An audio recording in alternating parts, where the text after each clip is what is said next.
What's going on, everybody? Woodward Bets in the house on a Tuesday night. Beer here back in the house, joined as always by Scott, the man who never gets a day off. Our hardest working guy here at Woodward Bets. But Scott, how are we doing? We're coming off of Halloween. We're coming off an NFL weekend, a kind of a dud of a Monday Night Football game, which we're going to talk about.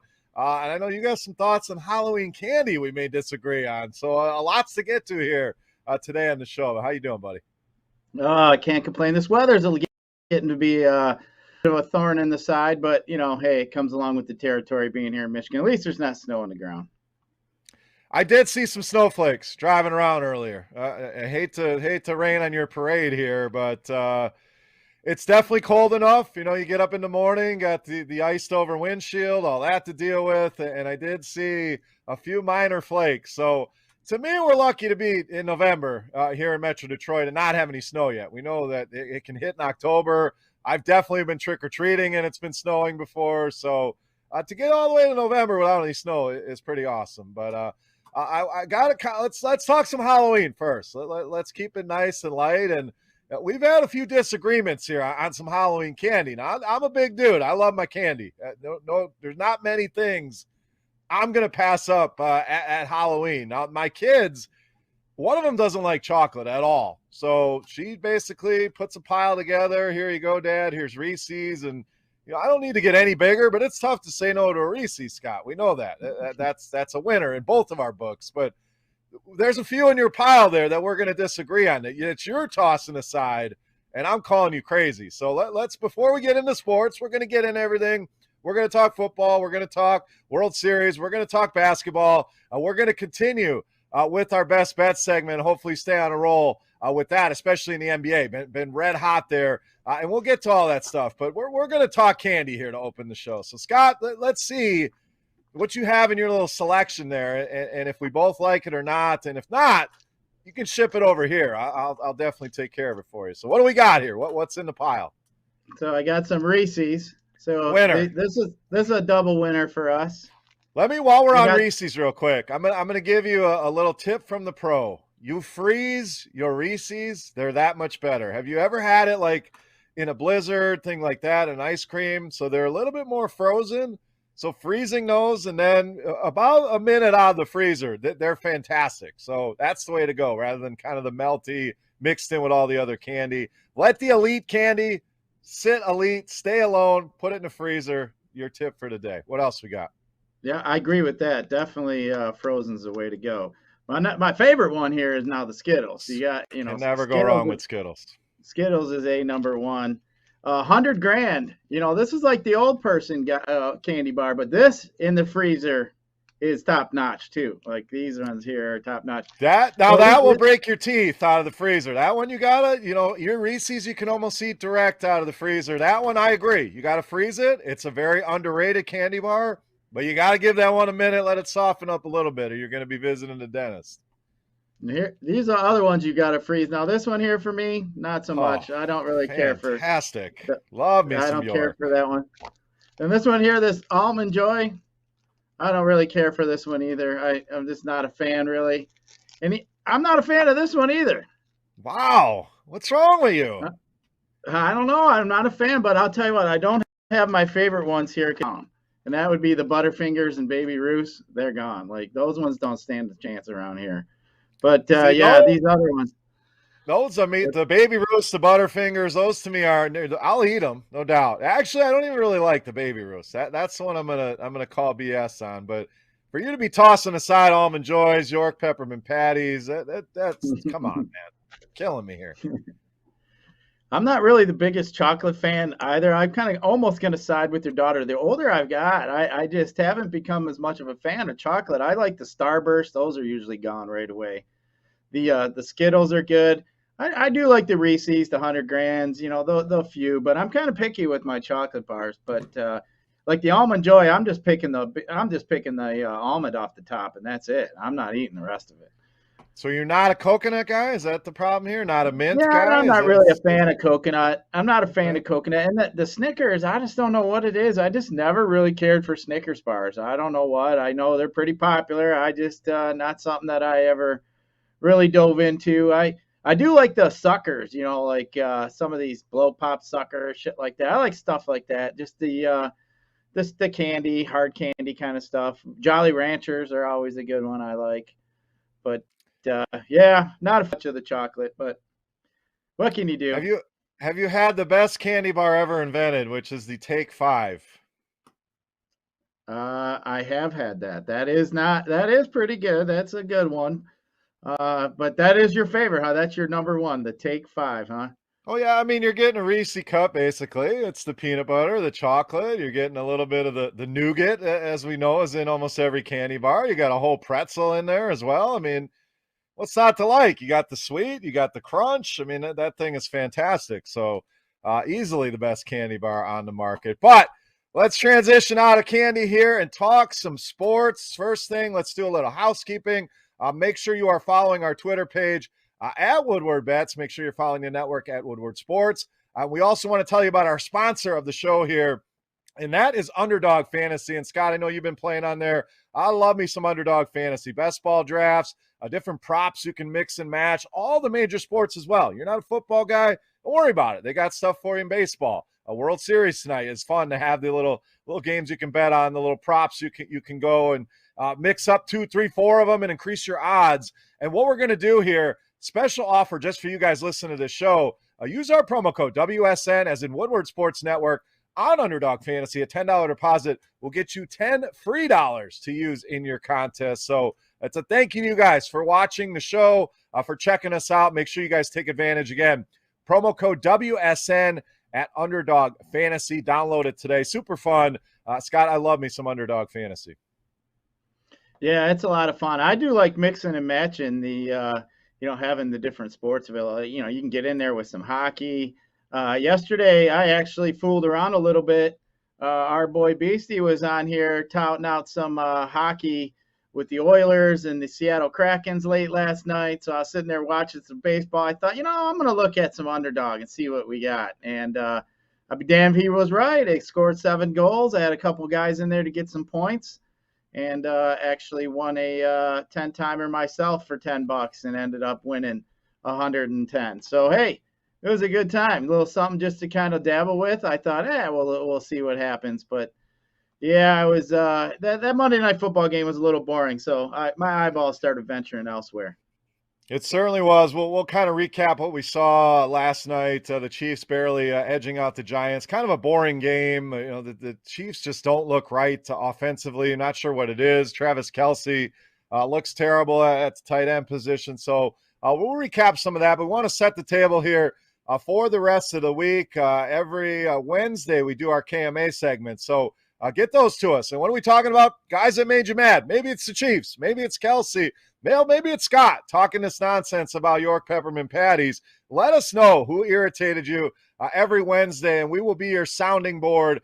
Scott, I put out a tweet the other day, the whole Calvin Ridley situation, and, there's more to the story, obviously, but walking away from the game for a little bit, no matter what is going on, I know there's different stories about what happened with this guy, and the point is, don't be reaching out to these guys and talking crap to them because they're on your fantasy team. Life is more important than our fantasy teams. And we love fantasy, Scott, more than anybody. We love doing this, but you have to understand at the end of the day, it's only a game. Yes, it's a job for us, but these are these guys' livelihoods. And if somebody needs time to walk away in any area of life, I support that. You're going to get to man up, figure it out.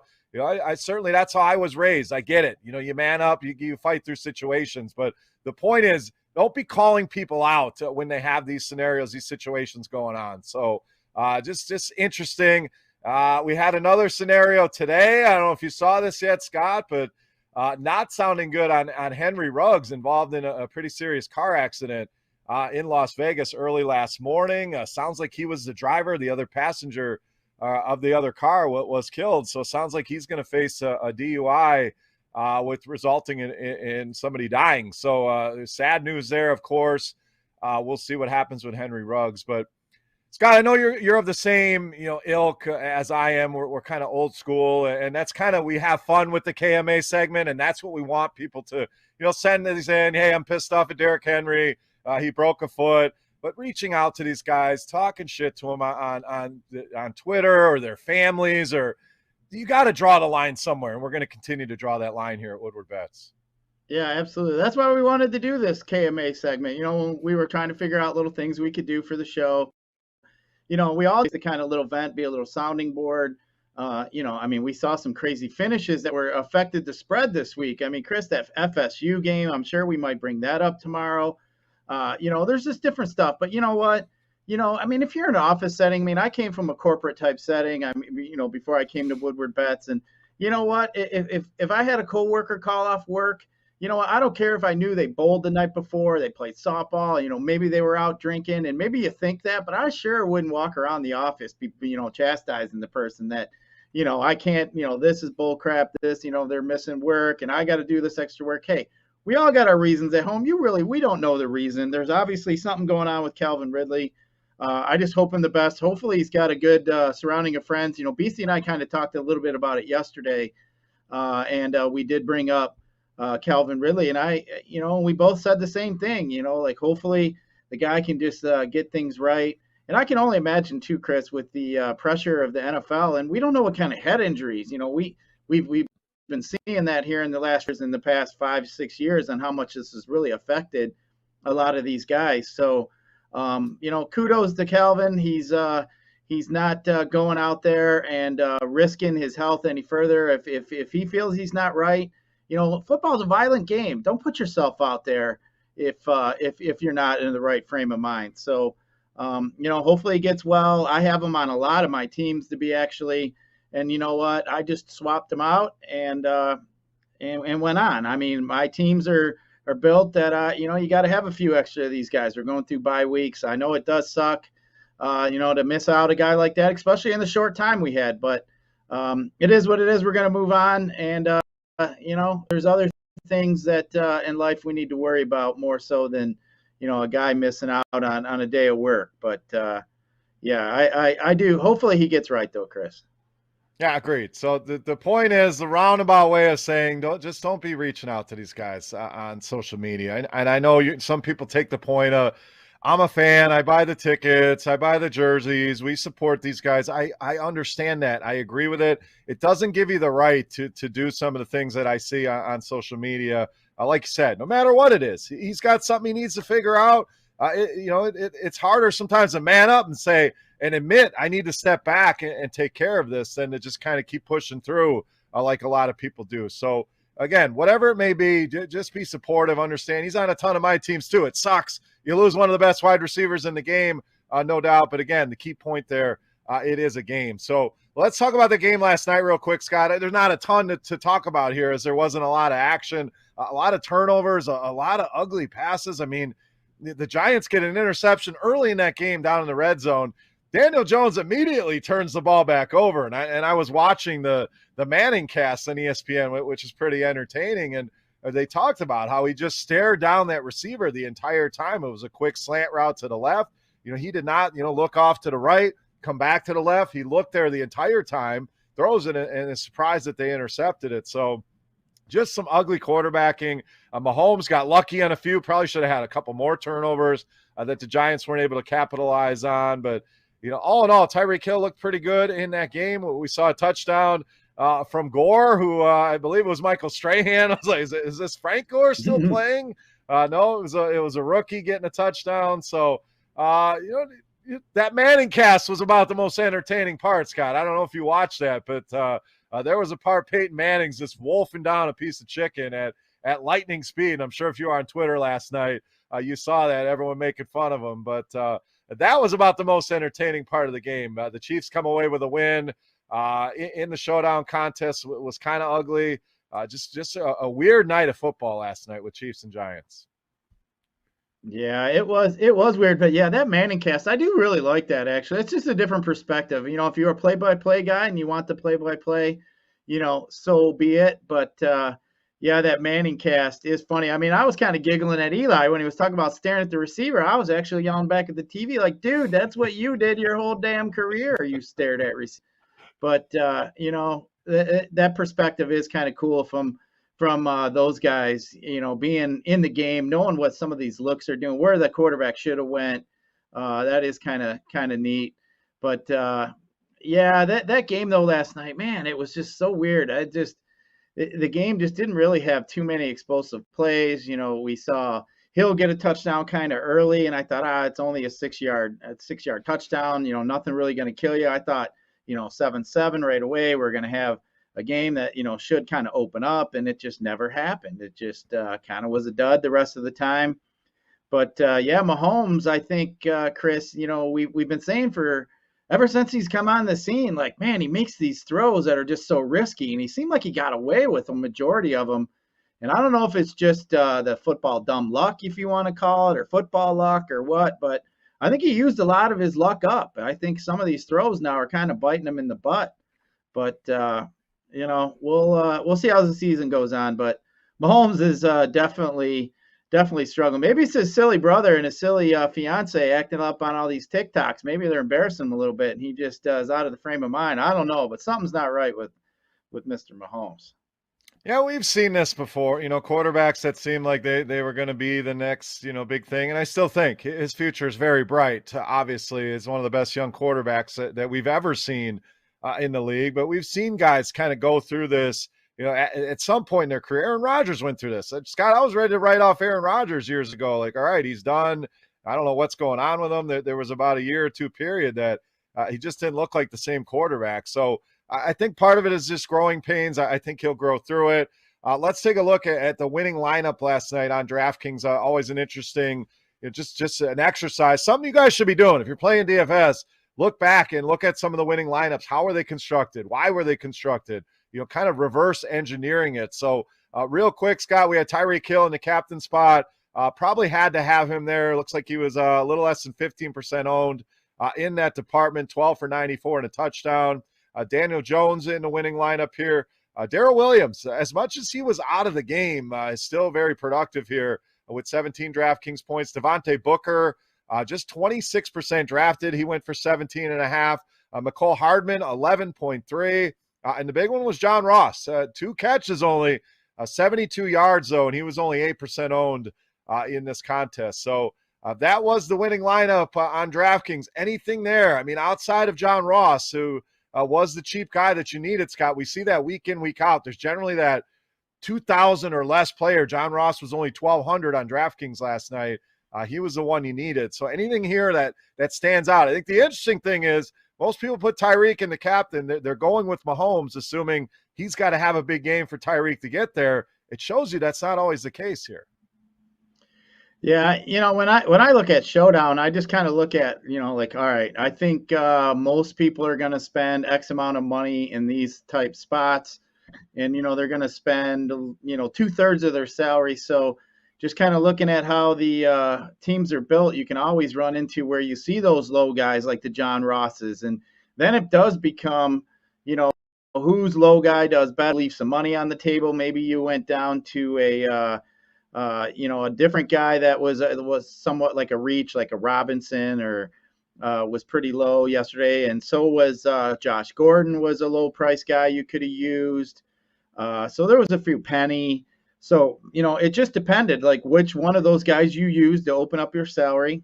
And sometimes you only got to win that battle like 8-5 or 8-4. And those 4 points in Showdown, Chris, as you know, man, that's a pretty big gap. I mean, that 4 points could literally be, if you're in a 1,000-person tournament, those 4 points could be the difference of 250 people between you and not cashing. So a lot of times, just that simple little thing like that matters.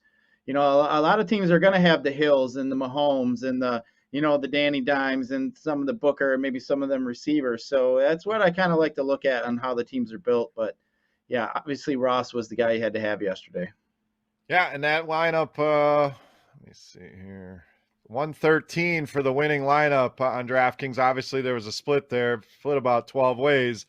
110, so just 3 points back, won you 3,000 instead of winning 113,000. So, like I said, a point or two can be a difference. And even that next lineup, it was pretty similar. They had Tyreek in the captain, with Jones, with Williams. This one had Mahomes, though. He only put up 15 DraftKings points at 12,000.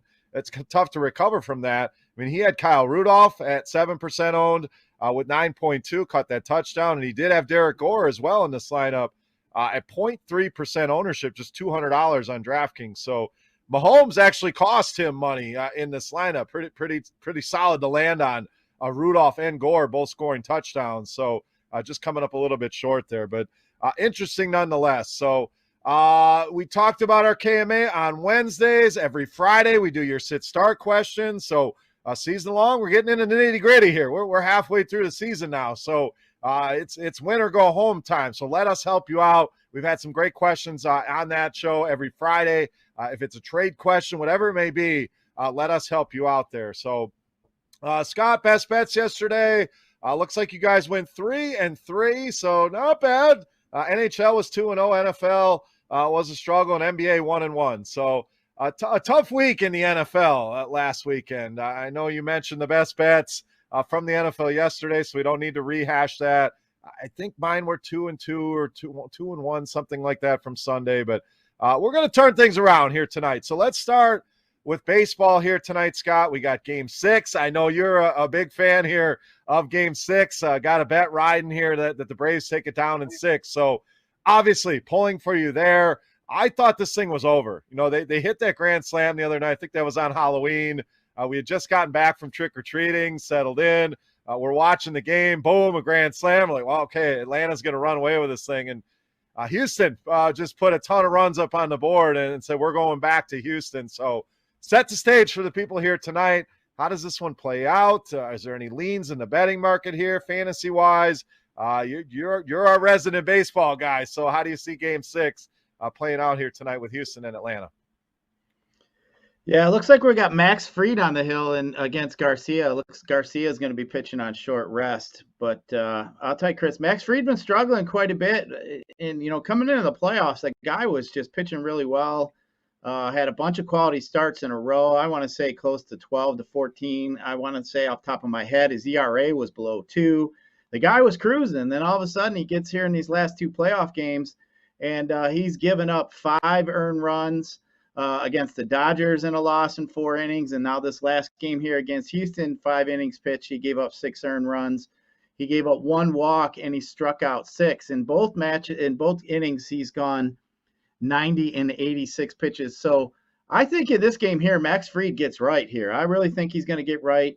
We've already been seeing here in this bullpen with Schneiker and the Atlanta management, they're just rolling out Matzik, Smith, Minter. They already got it. So if Fried gets through 6 innings and they have the lead, man, I really like the chances here of the Braves to close it out. As you know, I got a lot of the Braves to win in 6 games. And I think tonight, too, I mean, it's wide open for that MVP. So if we get a guy like Free Money Freddie hit us a homer or 2, or maybe even Rosario tonight, we may see them slide into that MVP that we kind of talked about before the series started. But I really do think it's going to be an interesting game. I actually like the Braves in the first 5. As you guys have been hearing me say, I really like to control more so of my – you know, what I can control in baseball, just generally where it's going to be the starting pitchers in the first 5 innings. With Garcia being on short rest, I'm just not a fan of that. I think that Houston bullpen has not been performing as well, obviously, as Atlanta. I want to say Atlanta has only given up 8 earned runs in 32 innings, I believe, so far in October. So obviously been pitching really well, but yeah, I think Atlanta gets out to the lead here, Chris. Maybe 3 or 4 runs, kind of gets out early. And I'll tell you what, if Fried gets through 6 innings with the lead, I think this game is over. So good luck to these Braves tonight. But I really like the position they're in here tonight. Yeah, I think I'm liking the Braves here as well. Again, not strong enough feelings to make it a best bet or anything, and not trying to tiptoe around it. We talk about this all the time. You know, everything can't be a best bet. Everything can't be something you want to bet on. So I do think the Braves are going to win here tonight. It kind of goes against the public. It looks like most people are going to be on Houston here tonight, expecting this to go to Game 7, but I like your analysis of Fried. I agree. The guy has been too damn good this season to be this bad. So maybe it is just Houston has his number. Maybe he's just struggling. But I think you could see him really bounce back here tonight with a game-winning performance. And pulling for your bet, obviously, you know, you got some nice odds on that thing. It's a great prediction to go and say, yeah, they're going to win it in 6. So I'm going to go with that just to try to see how this thing ends up, but should be a fun game nonetheless. Now, we also have some NBA on the docket, Scott. We'll save NBA for the end of the show. I want to get through some of this football news. Trade deadline today. We got a lot of injuries to talk through. So NBA been very, very good to us. I believe 17-2 or 17-3 in our last 20 spread picks and total picks. So red hot in the NBA. So when we're running this hot, we got to continue the streak. So we will do that at the end of the show. So make sure you guys stay tuned for that. Our best bet segment always wraps up each and every show that we do, Scott. But let's get into some of the NFL stuff here before we finish up with NBA. Obviously, the big news, the trade deadline here coming up. It sounds like Miami not going to make a deal for Deshaun Watson. I know there was some talks about that, but they've decided against that. We also saw Jameis Winston go down with a season-ending injury, and Phillip Rivers comes out and says, I haven't heard from the Saints, but I would listen. So we'll keep an eye on that. Do they want to go with Taysom Hill, who's supposed to be back here this week, or do they want to reach out and bring in more of a pocket passer like they had with Jameis Winston? So that one, obviously, a big blow to them. But some of the other injuries here, Scott, a lot of them, unfortunately. Derrick Henry, we know, placed on IR. Sounds like he is done for the season. There's a small window where he could return at the end of the year, but I'm sure we've seen the last of Derrick Henry for this season, unfortunately. Saquon Barkley said a lot of swelling and soreness in his ankle. He's trying to get back for the game next week against the Raiders. So we will continue to update that here as we get closer to Sunday. George Kittle supposed to be coming back to practice this week, dealing with that calf injury. So it'd be nice to see him back on the field. Sterling Shepard, Scott, this guy just can't catch a break. An injury to Shepard once again. In that game last night, quad injury, had to leave that game early. So we'll see if that shelves him once again here for a couple weeks. Russell Wilson underwent a finger procedure on Monday to have the pin in his finger removed. So we'll see if he's ready for that Week 10 game. I believe that one's against Green Bay. They are on a bye this week. So some extra time for Russell Wilson to get healthy.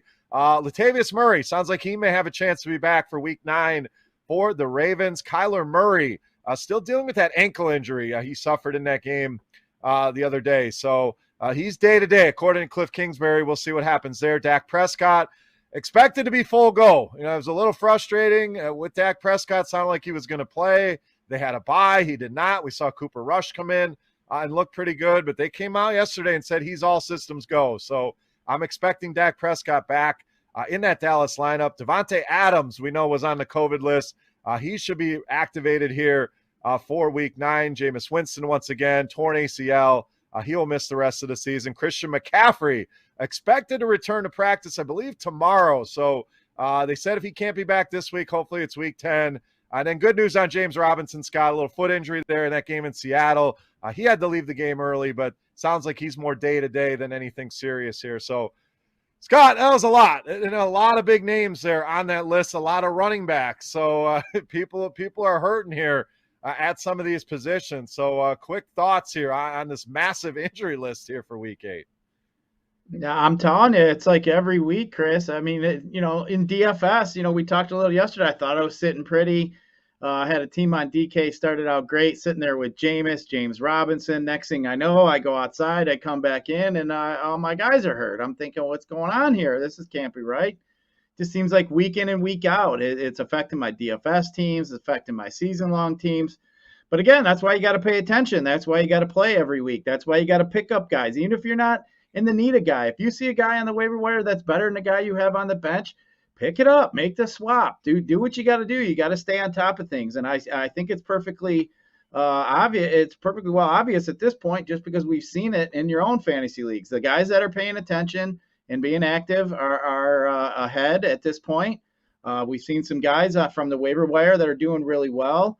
And man, it just seems like a lot of these big name guys in different spots, if it isn't COVID getting them, it's some sort of injury. So definitely got to pay attention to what's going on here. And I know, Chris, a lot of leagues are different. A lot of them don't have, it's open form. You can go on and pick up guys immediately. So those aren't the ones I particularly like to play in. I think it's fair for everybody to kind of get on there and have a chance at least to get somebody.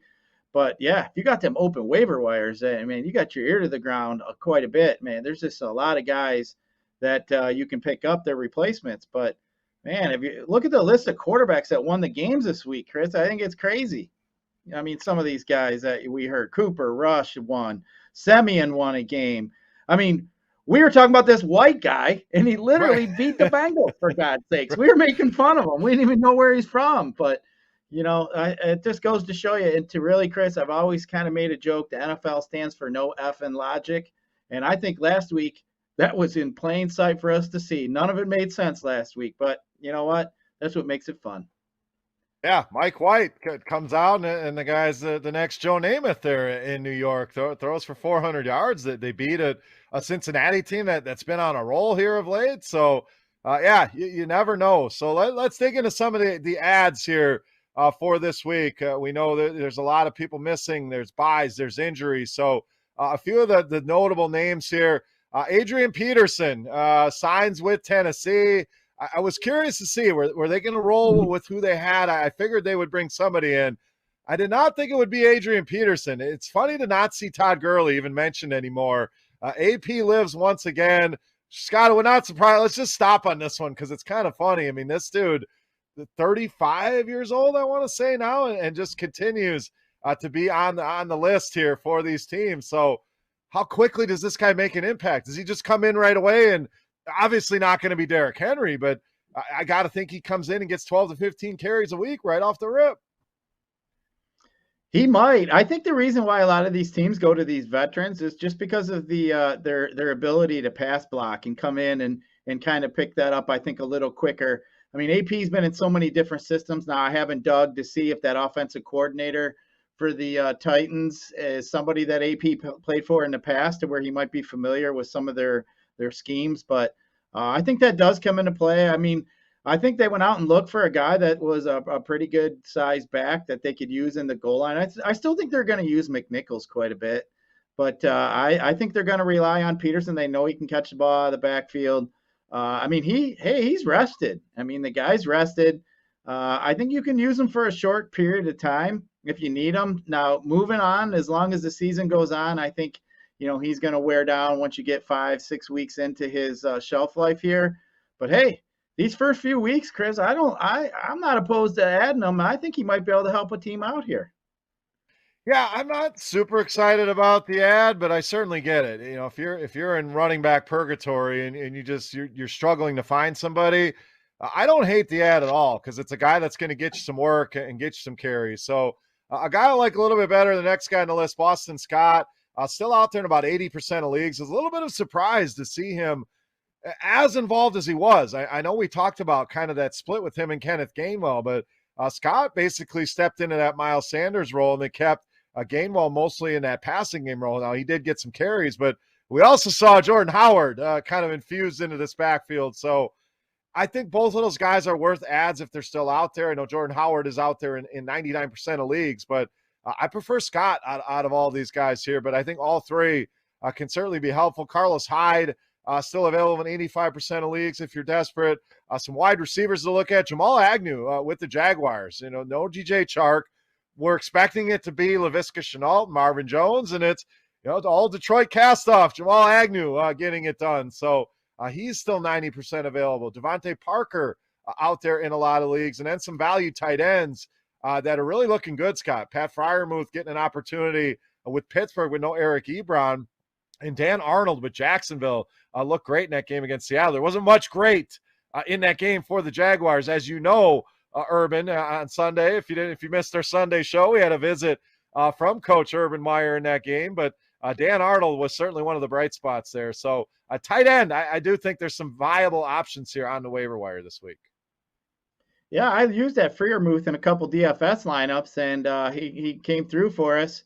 The young Penn State tight end there. But yeah, you mentioned Jordan Scott and Howard, Chris. I think Howard got a lot of that run just because the Eagles were absolutely smashing the Lions. I think Boston Scott's the guy that I think they want to use more. I think they like him a little bit more. But man, we saw that game get out of hand really quick, and I think that's why he got it. And I did kind of mention through the week there that a lot of NFL teams, when they're in situations like that, they just like to replace you would think Gainwell would slide into that spot, but they just left him where he was, left him in his role, and they replaced the Sanders role, obviously, with Scott and Howard. So just kind of a thought moving forward, especially some of these guys that are better in certain scenarios. So next time we see that scenario, we'll just have to recall this one here because it does come up where you see a guy, the main type running back gets hurt, and then you think the next guy is going to step in, and they actually surprise you and bring in another guy. Like last night, I mean, where did this Gore guy come from? I'm sitting there cheering on Mike Williams. Next thing you know, it's this Gore, and I think Strahan called him Frank Gore's grandson or something like that, which I kind of thought was funny. But yeah, I just think, I think we're seeing it, Chris. I mean, Henry gets hurt because, man, they were using him so much. I mean, I think these teams know, like, especially now adding these extra games. And what I'm kind of being worried about here is thinking from a season long, I think it's really important, imperative here that you start building your benches because we may see, especially when you start getting into these, important times in the season coming up where you're fighting for a playoff spot or even maybe the first few rounds of playoffs, you may see these teams starting to sit guys even more and giving these guys 2-3 weeks break before some of these playoff matches, especially if these teams are in a better spot, or we might start seeing them only playing half a game. So I think adding this game is, the 17th game is going to add a different perspective to our game we love, and I'm going to see how it plays out. But I do have that thought in my mind because I do think that that's going to come into play even more so than we've seen in the past. Yep, tomorrow we'll continue to update the injuries. We'll kind of recap our waivers. I know I have a ton of waivers to do tonight in my leagues, so kind of report live from boots from the ground and tell you what's going on out there. And we'll give you some more names tomorrow that we didn't hit on today. We'll also update any trades. Now the NFL trade deadline is not like NBA, not like MLB. You don't get a ton of trades, but there's still a lot of names that could potentially be traded that could have fantasy relevance. Guys like Marlon Mack, Evan Ingram, names like that, maybe some wide receivers, Odell Beckham potentially here, Darius Slayton, a name I've heard some rumors about. So we will recap all of that on our Wednesday show along with your KMAs. So make sure you guys are joining us for that show. Scott, let's look at the early lines here for what are we going on? Week 9 now? Week 9. So there's a few that jump out to me. I'm not going to rip through all the lines here. But do you see any here that you like? That there's two that really jump out as ones I want to jump on. Do you see anything that you're eyeing up here early in the week? Yeah, I actually do like I like the New England Patriots over the Carolina Panthers. They're only at 2.5 at this point. I think New England's playing well. I like how their interior lines are built. I think they're a pretty good team. Mac Jones has been playing well. I do, especially with Darnold getting hurt. We're not sure if Darnold with the concussion, he left the game, so I'm not sure exactly what's going to happen there with him. But just kind of interesting to see that line being so low. I kind of thought New England would be a little higher when I kind of was going through the games. I actually thought New England might be a 4 or maybe a 5, especially with the news with the quarterback there. So that one kind of stuck out a little bit to me. And then, you know what, Chris, I'm gonna go right here with the Bills minus the 13.5. I think Jacksonville stinks. I think we've already seen it. I'm tired of even trying to give these bad teams even any kind of credit. I mean, the Lions of the league, the Houstons of the league, the Jacksonvilles. I mean, they're horrible. They're god awful. These teams are horrible. So, I mean, if I can get that under 2 touchdowns, the Bills, I think I'm interested in that for sure. Looks like you're on to something on both of these because we've already seen some pretty significant line movement on those 2 games. New England, still some 3.5s out there, Scott, but they're -4 already at a lot of books out there at Carolina this week. You mentioned Buffalo. That one opened at 11. It's quickly been bet up to 14 at most places, 14.5 over at FanDuel. So you got to be quick on some of these lines. They move very, very quick, and it shows you the advantage to finding stuff early in the week that you like. We always talk about if you can jump on it early before all the money comes piling in on it, before that line moves, I think that's the way to go. So a few that I really like early in the week here. Now, this one's already moved a little bit, but Kansas City opened -2.5 against my Packers, Scott. And the way Kansas City's been playing, I just don't see how they're a favorite over Green Bay right now. Green Bay playing extremely well.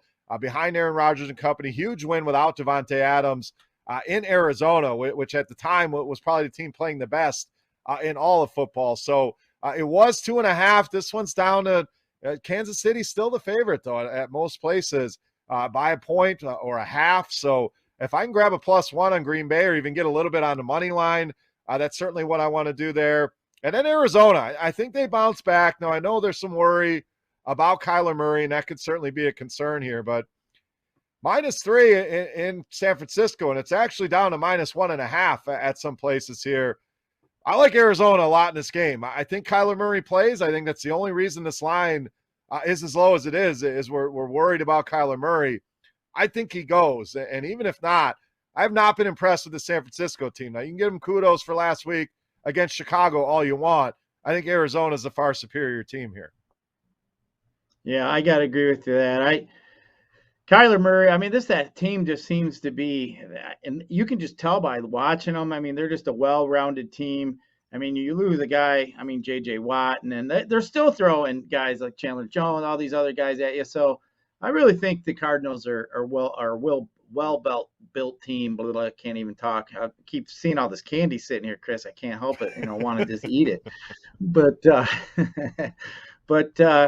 yeah, you just kind of look. I think, like you said, some of these lines they already have moved, but I generally like to look at them right when they come out, beginning part of the week, and see if there's anything I like, and kind of get a rundown yourself in your mind where you think these spreads should be, and if you see any that are a little out of whack in your mind, go for it, bet it. I mean, and trust your instincts. I think that's real important.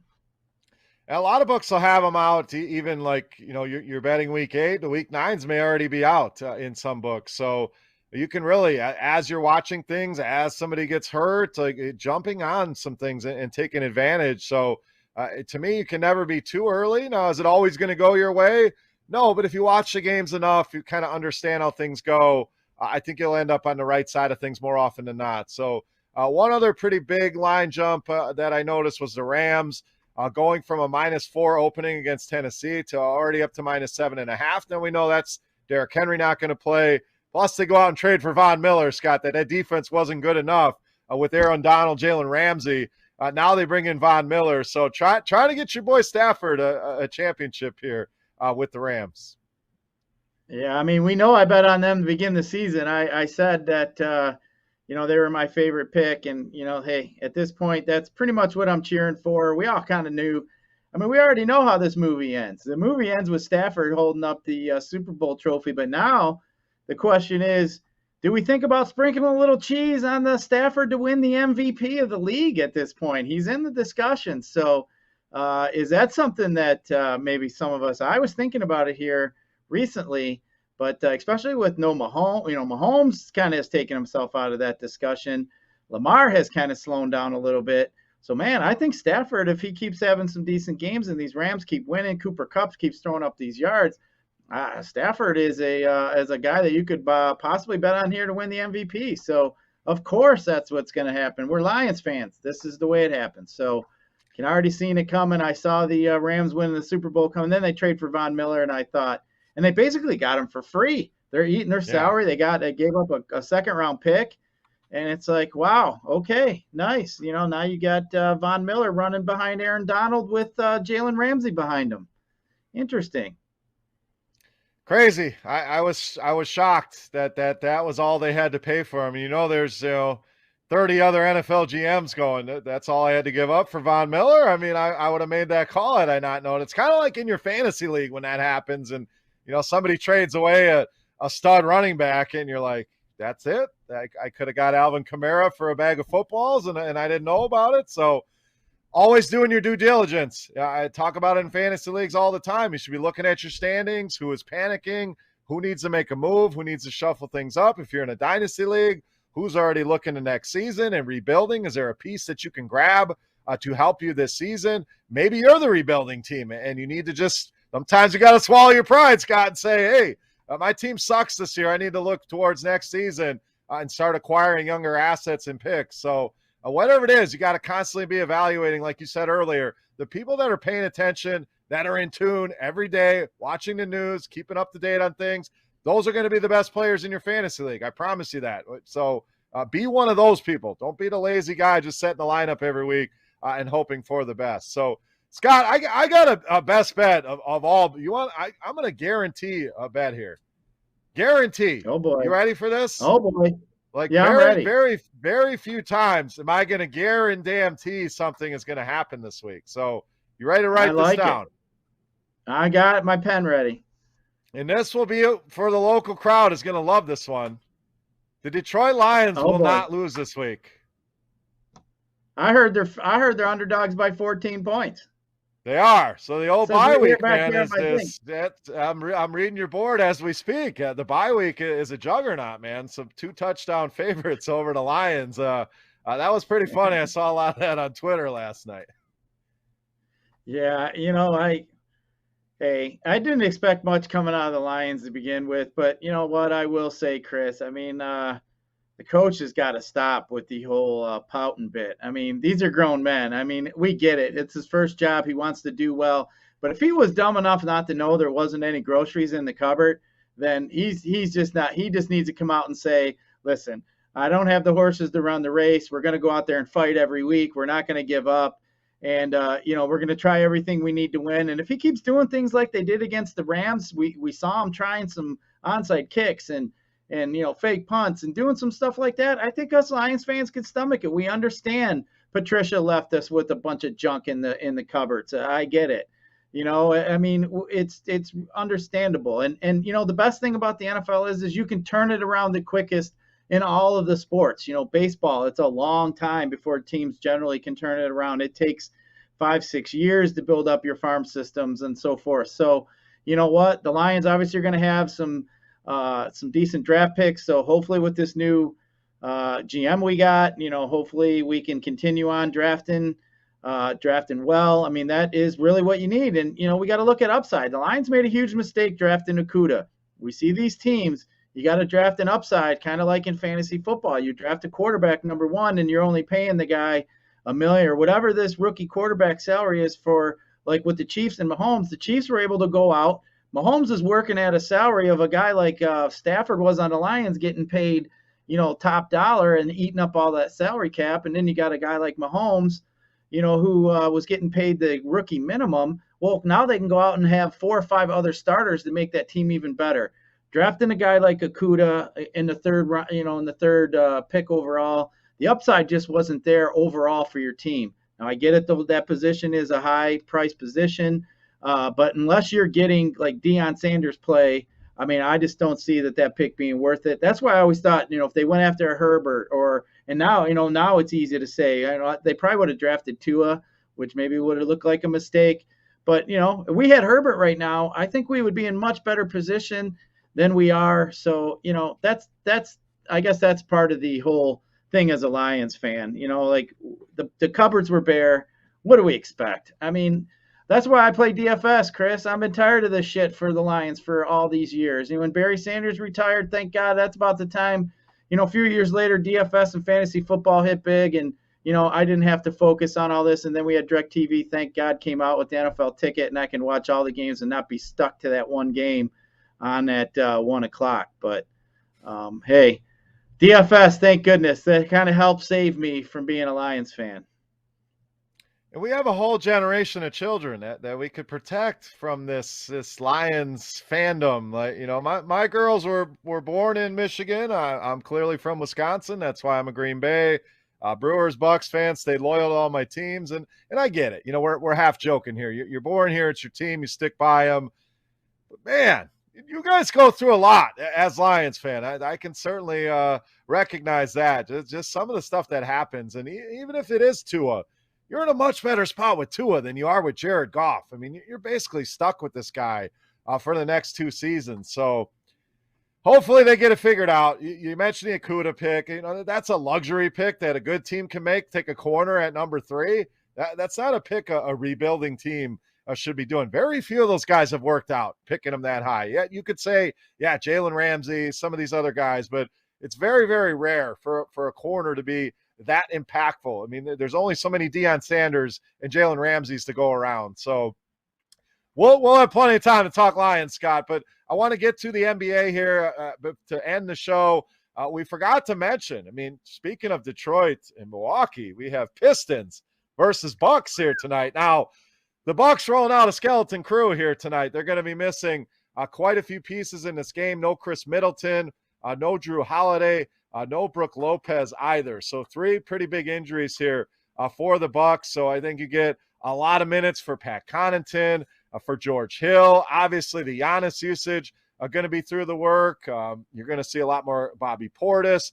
The other big out or injury tonight, the guy that's not playing, Kristaps Porzingis of Dallas, was announced out earlier today. So a quick look at DFS, as we always like to do, Scott. Obviously, Giannis on the high end becomes, I don't want to say a must play, but with all that usage here against Detroit, I think he's certainly got to be one of the guys that you pay up for. Cade Cunningham on the other side, still very cheap. He's only 3,600 on DraftKings. So not going to go out there and play 1,000 minutes, but even in 20 minutes, I think that's enough minutes for him to get it done. And some of these Bucks pieces, obviously, Grayson Allen, Connaughton become very important value pieces. George Hill, like we mentioned. One more guy I really like here tonight, Bam Adebayo for Miami, kind of in that mid-range. So any DFS plays for you here, Scott, and we will end the show as we always do with our best bet segment. But what do you got here across the DFS landscape? 5-gamer in the NBA tonight. Yeah, that obviously is going to be a big game down there with our 2 teams here. I don't know if Cade's going to play. I thought I saw him yesterday. He was limping a little bit on his ankle, so we'll have to keep our eye out on that one too. But, I look at all these games here, and Milwaukee-Detroit is definitely interesting, especially with some of those guys that you mentioned going to be out. Connaughton and Hill and, Grayson Allen, I think, are interesting. And then on the other side, you got Grant, I think, is interesting for the Pistons if you want to do some sort of a game stack. But, I think Giannis is a guy you're going to have to play tonight. I think Giannis is a guy you're going to have to just lock in, and I think he's going to be really high owned. But I think that's a chalk tonight you can't fade. Yep, and sounds like Cade's good to go. I had some of the same concerns, but he is not on the injury report here for tonight's game. So I know we saw him miss that game the other night, but sounds like he's going to be back in that lineup. So I agree with the Jeremy Grant call. I think there's a lot of guys in the mid-range that you can go to, the Rudy Goberts of the world, Kelly Olynyk even for Detroit playing some solid minutes. So plenty of different value pieces to go around. Dallas still providing some value with guys like Dwight Powell. So DFS should be fun. 5 gamers is enough games where it's not 2 or 3 games, enough choices to be made. So we have reached the portion of the show, Scott, my favorite portion of the show, especially the way things have been going lately. So our best bet segment here in Woodward Bets been red hot here, especially in the NBA. But we have the World Series on the slate tonight. If you want to dive into the hockey, you can certainly do that. 5 games in the NBA. So I'm going to let you lead off here. Best bets for Tuesday night. What do you got? Well, the first one I'm going to go to is, as I said, I expect Max Fried to bounce back tonight, Chris, and I really like his K prop over 4.5. You actually get plus money, get plus 132 right now on FanDuel for over 4.5K. Hard throwing lefty in the mid 90s. I just think that I think he's going to go 6 innings, and I think he'll definitely get over that 4.5K prop. So I like that. And then I also do like the Braves in the first 5 innings. As I mentioned, Luis Garcia is on short rest, and I think the Braves are going to pull it off tonight. Like I said, if they get through 6 innings with the lead, I think this game is over. So I think they're really going to concentrate on trying to get that lead and push some runs across there so they can get to that point in the game. So those are going to be my 2 picks as a baseball guy. I'm going to let you handle the basketball, since that seems, them 3 blemishes are on me. The rest of them, all them W's are mostly from you. So I'm definitely going to just give my 2 baseball and let the basketball wizard here give his picks here. Let you stay hot. I don't want to call you out on that. This is a team effort here, but yeah, you're throwing some ugly numbers there on the end of my NBA record. It's been a hell of a run, so let's keep it going. Again, you're only as good as you are today. So hopefully you guys cashed in on some of those, but let's look at some more totals here for tonight. That's really where we've been making our hay here. So I'm going to go over 210 in the Miami-Dallas game, Scott. This one just seemed a little bit too low for me. I know that Miami defense can be elite. Dallas at times can play good defense. Miami plays at a very fast pace. Dallas loves to slow it down. I think Miami, as the favorite here, is going to be able to control the pace a little bit more than Dallas will. So I like the over in that game. And one more total for you. Not going to go nuts here tonight. Just going to give you two bets to match Scott's two bets. I'm going to go under in the Houston and Rockets game. Seeing a lot of 218s and a halves out there. So we'll lock that number in. You can find that one at DraftKings, FanDuel, BetMGM. All look like 218 and a half. This Houston team is garbage. And the Lakers should be able to slow them down a bit. LeBron and company, I think, will do fine. Lakers kind of midway, mid of the league in pace played. Houston is way down towards the bottom. So they play very slow, monotonous. I think the Lakers control this game, and Houston struggles to score 100 points here. So one over for you, one under for you in my best bets for the NBA. So we'll hopefully add a couple W's to that total, and then, of course, those baseball winners as well. So, Scott, we got through a lot here today. A busy Tuesday here at Woodward Bets. So before we get out of here, final thoughts for the people. What do you got? Yep, gonna go freeze my candy as we already discussed. I got my 100-gram, my Reese's. Got to go throw those back up in the freezer. But yeah, hopefully we stay hot in some NBA. Make sure, like we said, get on that waiver wire tonight. We got a lot of action that we have to account for, all these injuries, and got some of these bye weeks. But yeah, hopefully the Braves pull it out for me tonight and give me some lunch money in my account with them bets I got in 6. And man, maybe we get Freddie and Rosario maybe to hit one of those homers for us and get us over the line for that MVP wagers that we talked about. So looking forward to tonight, and hopefully when we come back, we'll have a little lunch money to talk about. Absolutely. So best of luck to you on that bet tonight. I'm pulling for the Braves with you here tonight. If you can nail that, Braves in 6, pretty impressive. So it feels like one of those nights you need a few TVs. So while you got the World Series on, you got Bucks Pistons on your other TV, you're knocking out your waivers. Give us a follow at Woodward Bets on Twitter. We're pushing towards 100 followers there, so we want to continue to grow that page. So if you enjoy the show, you haven't followed the page yet, make sure you do that. Also head over to @Woodward Sports and follow the network. And also make sure you download Underdog Fantasy and try it out tonight. Try it for the World Series. Try it here in the NBA. We gave you some games that we'd like to focus on. Use promo code WSN. That's $10 free on a $10 deposit. Can't beat it there at Underdog Fantasy. For Scott, for our boy Easy, producing behind the glass, I am Beer. We are Woodward Bets. Thank you for listening, and we'll see you tomorrow.